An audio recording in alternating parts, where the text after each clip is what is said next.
तर नमस्कार मित्रांनो, माझं नाव चैतन्य टिळेकर आणि आज दिनांक आहे 8/3/2026 रविवार आहे. रविवार असल्यामुळे मी गावी आलो आहे घरी. कामाला सुट्टी आहे.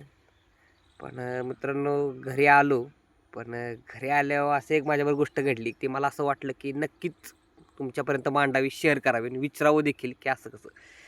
तर मित्रांनो घडलं असं की 1-2 आठवड्यात मी घरी येतो आहे प्रत्येक रविवारी. तर माझ्या काही घरचे जवळचीच व्यक्ती सहज चेष्टाने का होईना पण मला ते बोलता बोलता म्हणाले की प्रत्येक आठवड्यालाच काय घरी येतोय.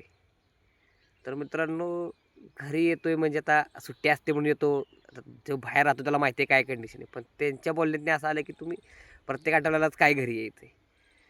तर म्हणजे मित्रांनो कसं आहे बघा, आपल्याच घरी येणं देखील आपल्यासाठी किती अवघडीचं बनतंय आणि प्रत्येक आठवड्याला काय यायचं.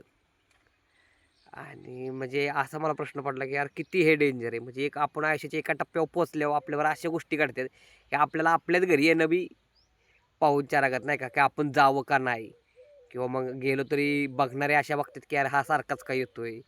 किंवा काय असतात जे म्हणून बी दाखवतात. जसं की मला कोणतरी म्हणलं, ठीक आहे ते चेष्टेनं म्हणले असतील, काय असतील. पण ह्यातनी लक्षात घेण्यागत गोष्ट ही आहे की एक ठराविक वयाच्या टप्प्यात मुलांना स्वतःच्या घरी येणं बी अवघड होऊन जातं.